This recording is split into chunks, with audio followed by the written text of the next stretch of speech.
মৃত্যু লগ্নে আইসা ফেরেশতা জিজ্ঞেস করবে আইনাল ইশতেগাল। ফেরেশতা রশি টান দিবে আর বলবে আইনাল ইশতেগাল, বল তোর ব্যস্ততা কোথায়? তুই না নিজেকে বড় ব্যস্ত বলতি, ব্যস্ততা কোথায় তোর? আইনাল ইশতেগাল। তারপরে একটা টান দিয়া বলবে জালাল ইশতেগাল, তোর ব্যস্ততা শেষ। বাকিয়াল ওয়াবাল, সব ঘাটি তোর সামনে। ইনকাতাতিল আজাল ওয়ানকাতাতিল আমাল, তোর বয়সও শেষ, তোর আশাও শেষ। যাহাবাতিল আমওয়াল, তোর সমস্ত অর্জন হাতছাড়া। যত বড় অর্জন হোক দুনিয়া, মরতে দেরি, হাতছাড়া হইতে দেরি হয় না। হ্যাঁ হ্যাঁ, সত্য এটাই। শুধু ওই ব্যক্তিদের ছাড়া যারা প্রস্তুতি নিয়ে গেছে, ওদের কিছু হাতছাড়া হয় না।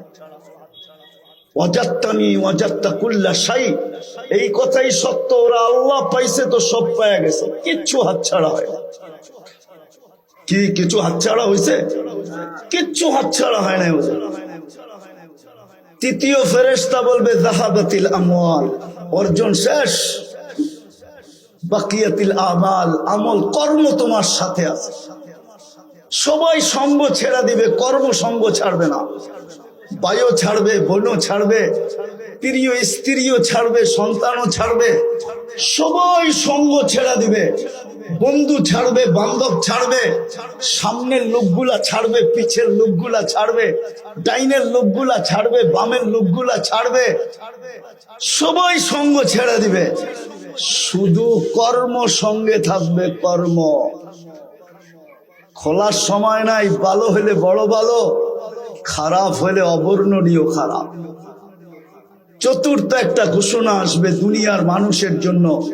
ওই বাড়ির মানুষের জন্য এক ফেরেশতা ঘোষণা দিবে, তুবা লিমান কানা মাতআমুহু মিনাল হালাল। সুসংবাদ ওই ব্যক্তির জন্য যে দুনিয়াতে হালাল ভক্ষণ করছে। ওয়া ইশতিগালুহু লিখিদমাতি জুল জালাল, 24 ঘন্টা আল্লাহর দাসত্বে কাটাইছে। দাসত্বে